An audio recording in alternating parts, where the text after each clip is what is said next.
Greetings and salutations, most venerable podcast listeners. How the fuck are you? It's your host, Sean here. Hope you're well. It's super late at night now, just about to upload this episode. But we've got a special announcement. We've got a little prize giveaway. Oh, whoa, wop, wop, wop, wop. Fucking zany horns, all that shit.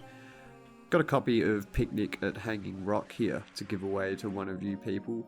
And as well as that, one of our new Carousel Sniper Victim baseball hats that we've got made up. So one of you lucky people will be getting a copy of Picnic at Hanging Rock and a Carousel Sniper Victim baseball cap. All you've got to do is there's a bit in this podcast that I was going to edit out because I lost it, even though I write my own scripts, so this shouldn't be a shock to me. But when you write them or type them out, it's a big difference between when you go back to read them out loud for the first time and you fuck words up and stumble over things. Like, here's a quick anecdote for you. Do you know Stephen Fry, when he narrated the Harry Potter books, he asked J.K. Rowling if he could say, Harry put the snitch in his pocket, rather than he pocketed the snitch, because Stephen Fry struggled to say pocketed. So what did J.K. Rowling do? She put the term Harry pocketed something in every single Harry Potter book, just to make Stephen Fry read it out loud. What a bitch move, but all power to you. That's pretty cool, J.K. Rowling. But yeah, anyway, now you know that useless fact. I sometimes fuck shit up when I'm reading it back out loud in the timelines, and I edit them and make it all sound good at the end. But this one, I was like, ha ha ha ha, I lost it at a funny name, like a stoned fucking 12-year-olds don't smoke marijuana. That's rude. Cut all that out. I just lost it at one bit, and I was like, alright, I'm going to put this in and see if anyone can, like, pick it up. If you do, send us a message. Jack and I will pick someone at random at the end of the breakdown, so you got like a week. It's not a race, you know, everyone can have a week to listen to it. And when you find the little bit that I edited back in somewhere, you know, maybe it's at the very beginning after this, as soon as this ends. Maybe it's halfway through in a random sound clip. Maybe it's right at the end. Who knows? What do you mean, Sean? Stop talking. Just play the episode already, you fuckhead. Alright, we'll do. Hi Jack, hi Kyle. We're all probably sitting in the work car right now. They're looking at me like, you're a fuck dickhead. Jack's like, oh, we should treat this podcast more respectfully. Fuck you, Jack. Suck my fuck. Alright, enjoy. I'll leave a link in the show notes if you could maybe go vote for us at the Australian Podcast Awards. That'd be hell skits. Just press pause. Takes like 2 minutes. Click that link. Enter your email and shit. Love you forever. Alright, win some shit. Love you. Bye. Thanks for listening. Bunch of sick cunts. Sorry, I'm so verbose. It's hell late. I'm just delirious. Still talking. Why still talking? Shut up, Sean. I will. Just fucking... We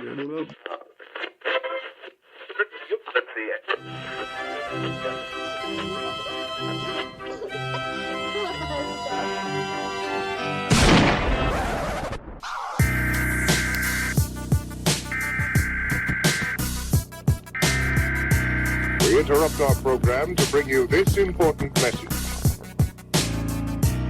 You're listening to Carousel Sniper Victim, a Dead Glass Design production, with your host, Sean Jeffrey.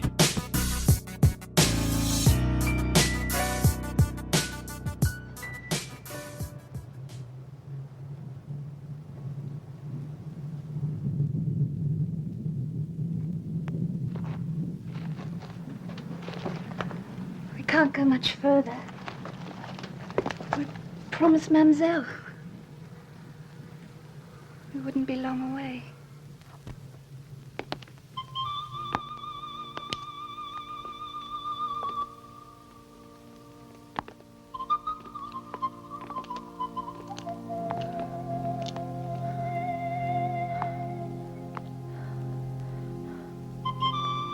If only we could stay out all night and watch the moon rise. Blanche says Sarah writes poetry in the dunny. She found one there on the floor, all about Miranda. She's an orphan.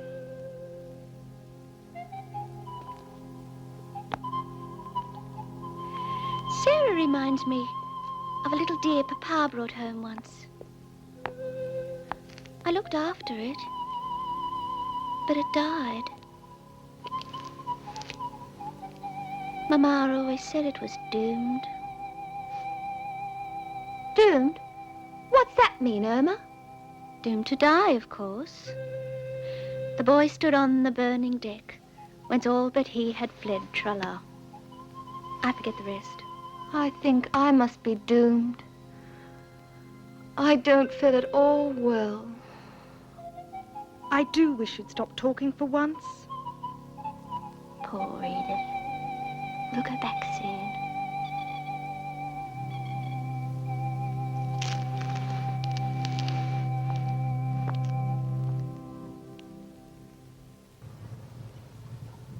Whatever can those people be doing down there? Like a lot of ants. A surprising number of human beings are without purpose. Although it is probable that they are performing some function unknown to themselves.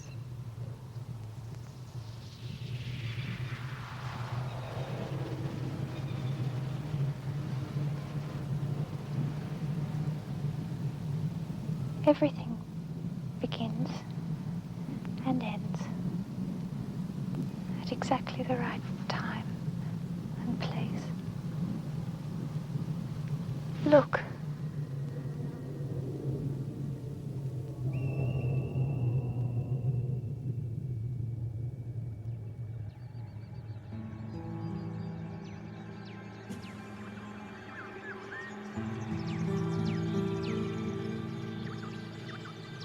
In the year 1967, Joan Beckett Lindsay, also known as Lady Lindsay, an Australian novelist, playwright, essayist and visual artist, published what would be her most celebrated work, Picnic at Hanging Rock.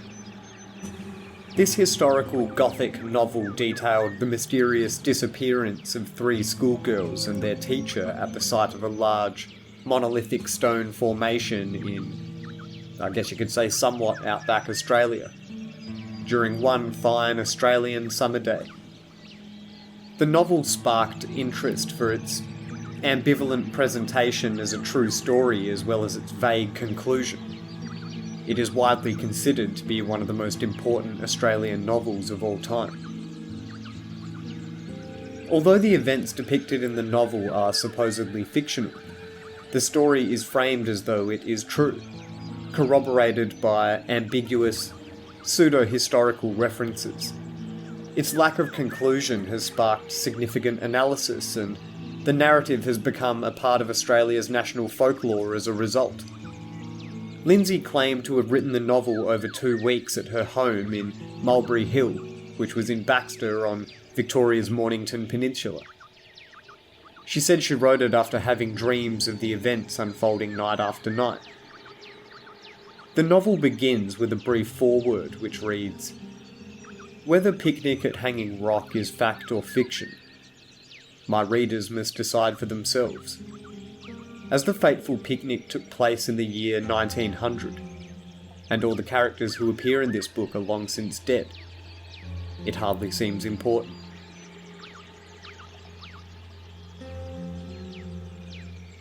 At Hanging Rock, we've become obsessed with the myth almost to a point where we tell it as though it is a true story. But we completely ignore the true losses that have happened there. Most of the Aboriginal people living in that area died of smallpox, or were murdered by colonists, or removed to Aboriginal reserves in Hillsville in the 1800s. We would prefer, for some reason, it seems, to be haunted by a fictitious story, rather than the real losses that have occurred at that place.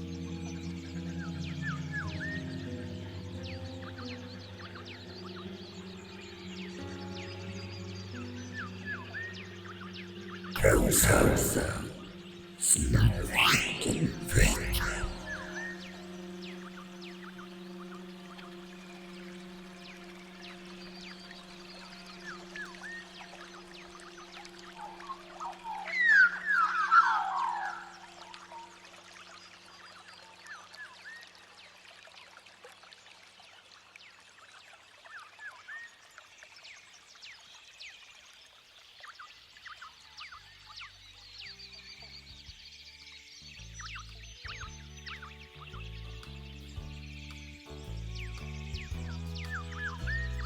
Now, before we go any further, I realise that some people might not even be aware of what Hanging Rock is, or familiar with the book or film or anything I'm talking about. You might be sitting there going, what the fuck is Picnic at Hanging Rock? What do you mean? Just quickly.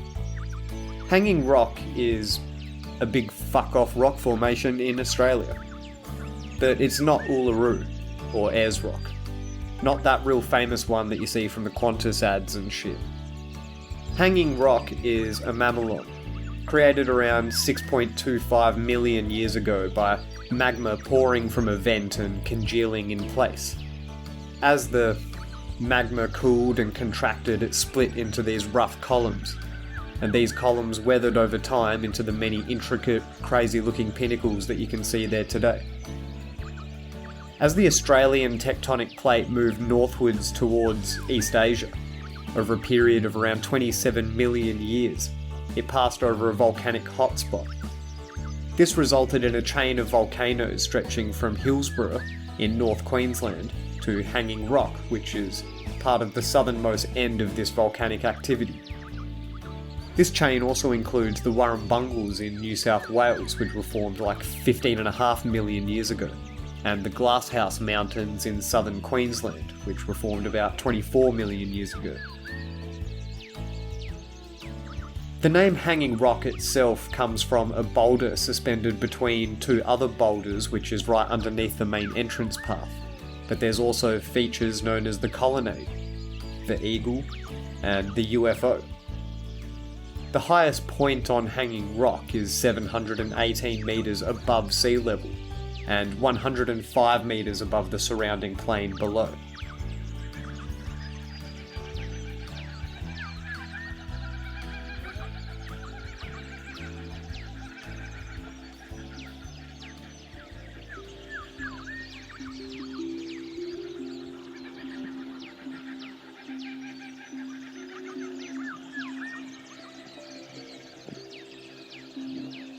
At the time of colonisation, the traditional occupants have lived around Hanging Rock for more than 26,000 years. The rock was woven into the fabric of the culture and of the traditional owners' lifestyles. However, they were forcibly displaced from the area. Jason Tamaru has expressed his tribe's perspective on this history. He said, quote, "The truth is my people were hit hard during the frontier wars. The western region is known to us as the Killing Fields. The naming of the rock is with all of those that come in my dreams. Australia is starting to learn that there is a black history in this country that needs to be acknowledged and celebrated. Long before the 1967 novel and 1975 film and the naming of Hanging Rock, tribes of the Dja Dja Wurrung and Woi Wurrung and the Tarul Gurrung would gather at the location for important men's ceremonies. This is a place where big business was held. Corroborees, initiation ceremonies, songline ceremonies, trade and relationship building. It was a place where laws were made and passed. According to Tamaru, Nangalong continues to play a role in his people's culture, and Nangalong is the traditional name for what we would call Hanging Rock. The mystique and spiritual essence of the rock has contributed to the story of their dreaming, which Tamaru said binds his people and his spirits to the country. He said, "We sing, dance, and paint our country forever." Settler colonialists dispossessed the Aboriginal owners and forced them out of the area. One of the last initiation ceremonies may have been held there in November of 1851 by a Wurundjeri elder from the Templestowe area in the Yarra Valley. This ceremony was also attended by two young settlers' children, a young boy named Willie, who was around 11, and his brother Tom. They were being cared for on a daily basis by the tribe after their mother had died, and their father went missing after setting off into the bush in search of their mother. With over 26,000 years of known history stretching away from its monolithic shadow, it's easy to see why Hanging Rock was the inspiration and setting for the novel Picnic at Hanging Rock. Although there are theories that Joan Lindsay wasn't even inspired by the actual site, but more so by a painting by artist William Ford entitled At the Hanging Rock. This was painted in 1875, but the more poetic version of the story goes something like this.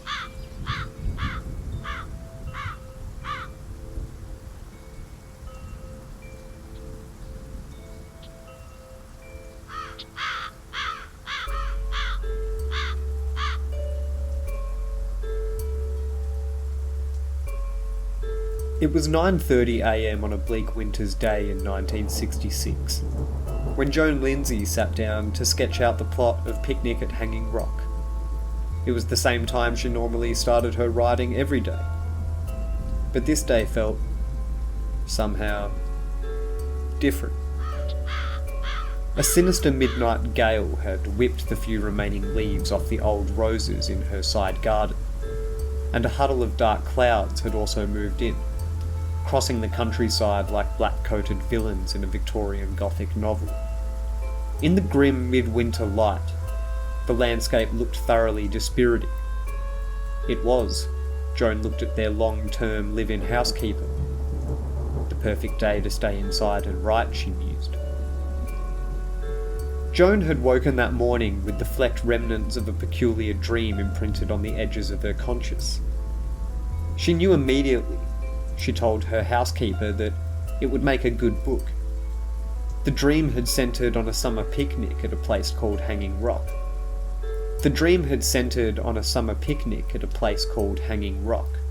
Which Joan knew well from her childhood holidays.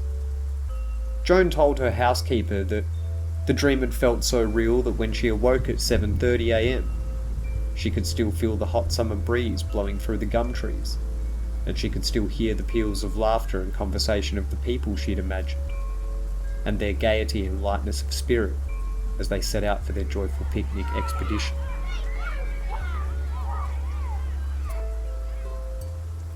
As the cold winter's day wore on, Joan continued to remember the dream of the picnic at Hanging Rock with unusual clarity. She spent most of that day trying to write it all down. That night she had the dream again, and the next day she rushed to write the narrative before it escaped her. This happened again the next night, and then every night, for a week.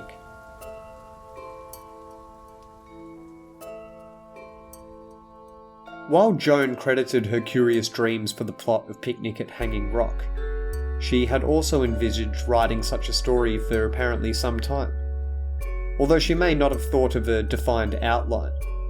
In 1963, she had told her good friend Colin Cadwell that she wanted to write a novel about a place that she had always been fascinated with. She then produced a print of the 1875 painting of Hanging Rock by William Ford. Her friend asked when she'd last seen Hanging Rock, and she couldn't remember. So off the two of them went in her car, and it was an afternoon picnic scheduled. Apparently they took cold duck and a bottle of wine with them, or so wrote Joan in her unpublished memoirs. Joan and her friends spent the morning eating and drinking at Hanging Rock's picnic grounds, just as picnickers had been doing since the 1850s. When they'd finished their little picnic, the two began to climb the trail, and up to the higher slopes they went. Halfway up the path, Joan's friend decided to leave her alone so that she could, quote, feel that haunted thing, end quote. Less than 2 weeks was all it took for Joan to write the book. When Joan had finished writing, she thought about a title. Then she remembered William Ford's painting. The title was perfect. It was simple and pretty, and it belied the horrors that were hidden within. A paradox, really. And Joan had always adored a good paradox. So what was the basic premise of this masterpiece of Australian Gothic literature that Joan had written? For the benefit of those that don't know, I'll give a brief rundown. Spoiler alerts, but it's like, 60 years old or something. It's been republished several times, made into a movie, and also now an Amazon Prime miniseries, and in my opinion, it's one of those stories that when you hear what happens, you still want to go read the book and watch the movie just to see what all the hype is about, so here it goes.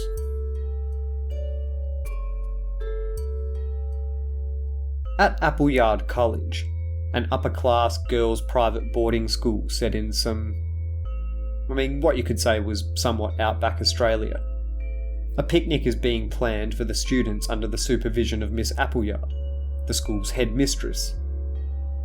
The picnic entails a day trip to Hanging Rock near Mount Macedon, in Victoria. It's St. Valentine's Day in the year 1900. One of the students, Sarah, who is in trouble with Mrs. Appleyard, is unfortunately not allowed to go, but Sarah's close friend Miranda goes without her anyway. When they arrive, the students lounge about and eat a nice picnic lunch. After they are fully satisfied and fed, they begin to doze. Afterward, Miranda goes to climb the monolith with classmates Edith, Irma, and Marion. As they leave, she calls back to one of their chaperones, one Mademoiselle de Poitiers, that we shan't be long. Whilst approaching the base of the mountain, they are seen by two young men, Mike Fitzhubert and his uncle's coachman, Albert Crundle, who are also picnicking at the rock. The girls' mathematics teacher, Greta McCraw, follows behind them a little later on, although they're all in their own sort of dreamlike states at this stage, and they all lay down at one time to apparently sleep again on the mountain. As they again ascend the rock in this dreamlike episode, Miranda, Marion, and Irma remove their stockings and shoes and walk away. They then vanish from sight into the rocks around them. The fourth girl, Edith, watches this, and she freaks the fuck out. When are we going home?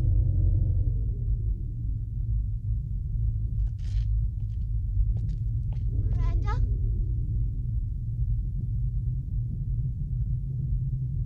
Miranda? Miranda! Miranda, don't go up there! Come back!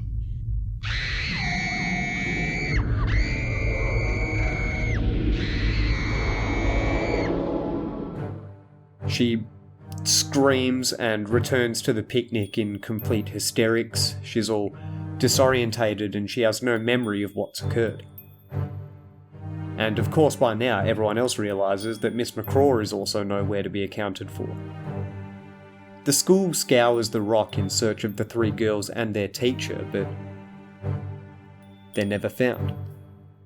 The disappearances provoke much local concern and international sensations of rape, abduction and murder being assumed as probable explanations.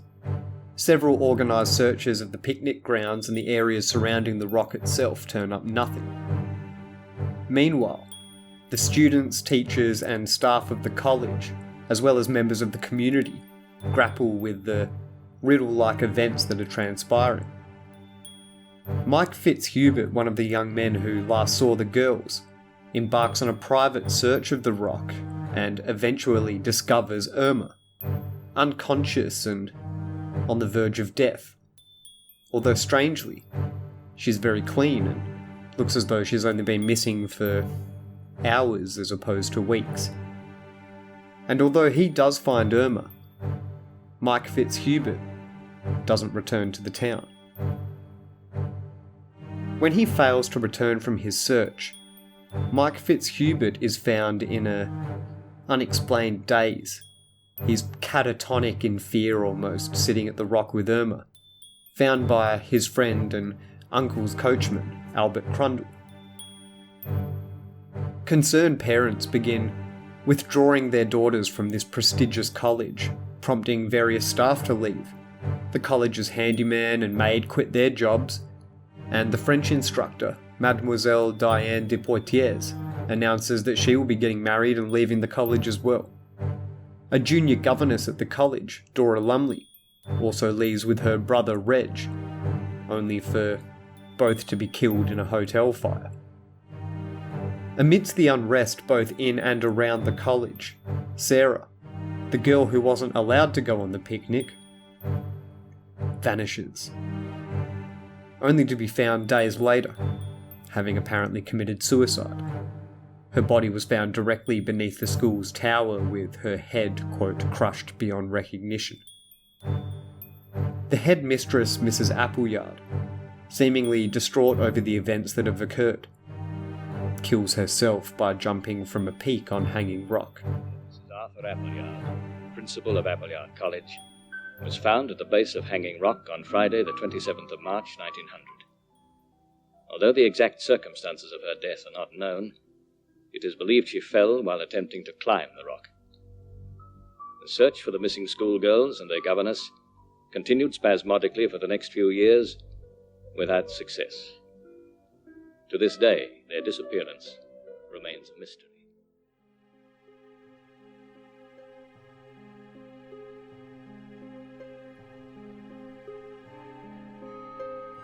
In a pseudo-historical afterword, purportedly extracted from a 1913 Melbourne newspaper article, it is written that both the college and the Wood End police station, where records of the investigation were kept, were destroyed by a bushfire in the summer of 1901. In 1903, rabbit hunters came across a lone piece of frilled calico at the rock, believed to have been part of the dress of the governess, Miss Greta McCraw. But neither she nor the girls were ever found. And so, that's where the story ends. Or is it? According to her editor Sandra Forbes, Lindsay's original draft of the novel included a final chapter in which the mystery was resolved. At her editor's suggestion, Lindsay removed it prior to publication. Chapter 18, as it is known, was published posthumously as a standalone book in 1987 as The Secrets of Hanging Rock by Angus and Roberts Publishing. The chapter opens with Edith, the girl who screamed and ran back to the picnic area. It opens with her screaming and running back to the picnic area, while Miranda, Irma, and Marion push on.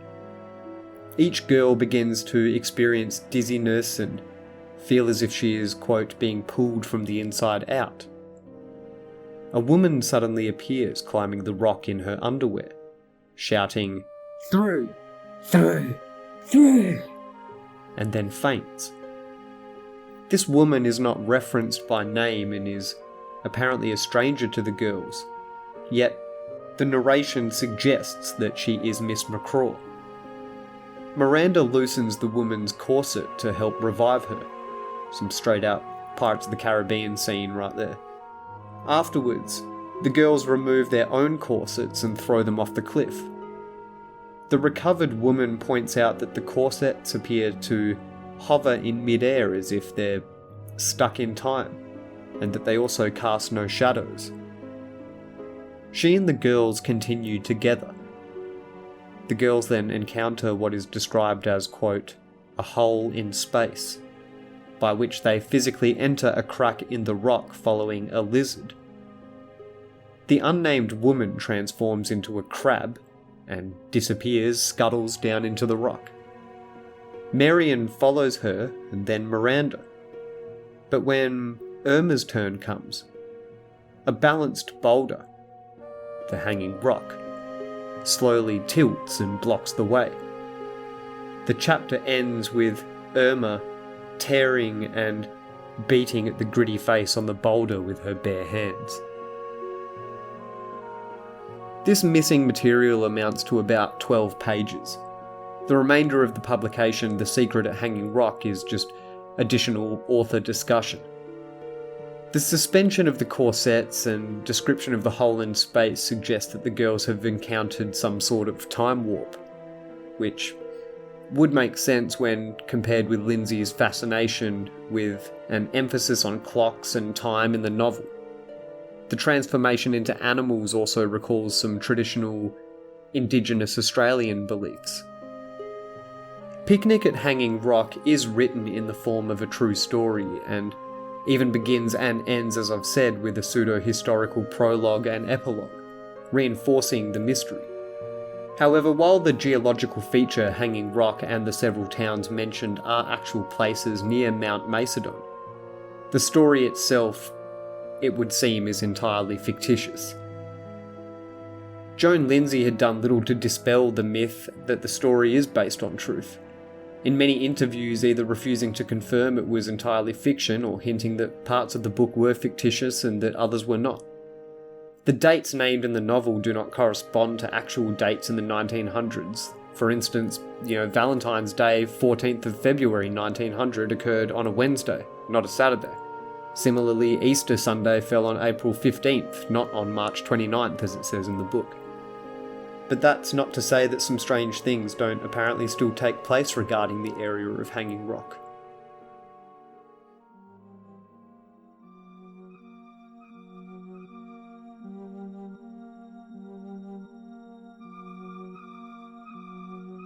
One day, after returning from his usual rounds at Hanging Rock, the reserve's long-time ranger, Guido Bigolin, collected a large parcel waiting for him at the post office. When he opened it, there was a hefty chunk of the rock inside, returned all the way, it would seem, from Ireland, together with a mud map explaining exactly where the stolen fragment should be returned. The thief didn't want the lump of rock anymore because it had brought only misery. Pieces of the enormous boulders, pinnacles, and slabs that make up this crazy volcanic site, so deeply imbued with mystery, it would seem, are always posted back to Guido from time to time. All come with the same tales of weird or unfortunate events that seem to have been brought about by the stolen bits of rock. Whether these stories of haunted bits of rock are fact or fiction, who really cares? What is a fact is, there is much more history to Hanging Rock than the famously enigmatic story which director Peter Weir transformed into a haunting film in 1975 and Amazon butchered with their shitty remake. Yeah, you heard me. Like that other famous rock in Australia, Uluru, Hanging Rock is a beautiful spectacle to behold. According to one park visitor, it's especially beautiful on misty late autumn mornings or during stunning summer sunsets. The views from the top of the rock are panoramic. You can look down on farmland, the enormous rise of Mount Macedon, north to the Cobor Ranges and across to Woodend and Daylesford. But unlike its Central Australian sister, Hanging Rock's Indigenous history has been largely obscured. What the rock's name was for the local Aboriginal tribe seemed to have disappeared from oral or written record. Despite various attempts by historians to find out, there's just no real answer. Even the precise tribe or clan that inhabited the rock area is not certain, with historians mentioning the Woi Wurrung, Daja Wurrung, and, according to local historian Alan Maxwell, the Edabora Guturong are all likely candidates. Maxwell's unpublished study on the Macedon Ranges Aboriginal history, which is used by the Shire for tourism purposes, says the rock was on the edge of several tribal boundaries and was probably an important place for intertribal meetings, wars, and ceremonies. Maxwell says he once had some Aboriginal visitors from the Northern Territory who said there was no doubt the rock was a sacred place. They said it would have been just as significant to Victorian Aboriginals as Uluru or Ayers Rock was to them. That is, it was the beginning of many dreamings, in particular fertility dreamings, which include the procreation and proliferation of all the native species of flora and fauna known to the area. For the ranger Guido, who still gets the random rock or two sent back to him, his daughters have grown up there. One now runs the Visitors Centre's cafe, and they have witnessed countless picnics and races and a few floods and the present drought that's going on, and devastatingly they've even seen a couple of sad deaths. A young boy on the brink of becoming a teenager slipped and died on the rock. A plaque is placed at the site of his death reading, quote, "A young boy who loved life," Always Remembered, 1989 to 2002. The plot can't be missed by anyone ascending the stairs under the enormous suspended slab that gives the place its evocative name, Hanging Rock. In the novel Picnic at Hanging Rock, the character of Miranda is often dropping some pretty poignant quotes for a 14-year-old girl. For example, everything begins and ends at exactly the right time and place. But perhaps the most relevant piece of dialogue she speaks for the whole story, in my opinion anyway, and a quote that sums up the whole mystery surrounding not just the story itself, but our continued fascination with its embedded elements. The bit that speaks most truly to those elements is this. Miranda quotes Edgar Allan Poe's Dream Within a Dream.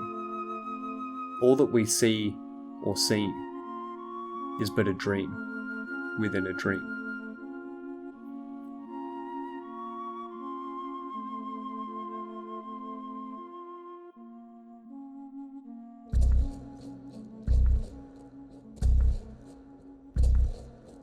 The dark gets in.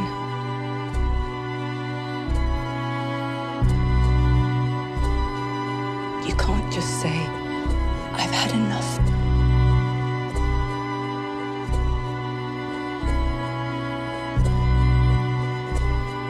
It gets everywhere.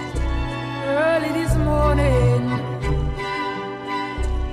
when you knocked upon my door, I've met your true father. early this morning, He has horns and tail, when you knocked upon my door, and eyes that look the wrong way. and I say, hello, Satan, I believe it is time to go. Me and the devil, walking side by side. Me and the devil, walking side by side. And I'm gonna see my man until I get satisfied. See, you don't see why. And you dog me around. Say, don't see why people dog me around. It must be that old evil spirit so deep down in your ground. I was your age once. I know all about collecting secrets. You don't know anything.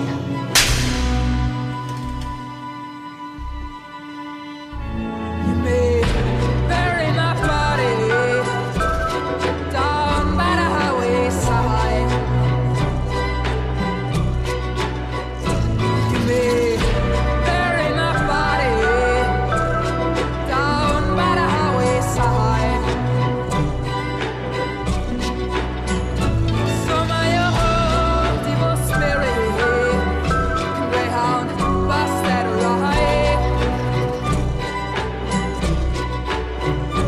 So my old evil spirit can greyhound bust that ride. Here it is then.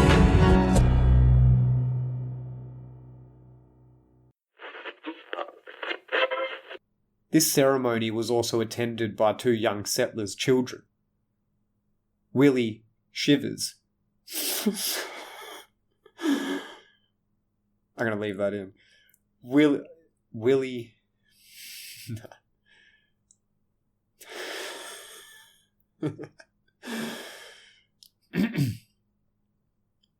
This ceremony was also attended by two young settlers' children.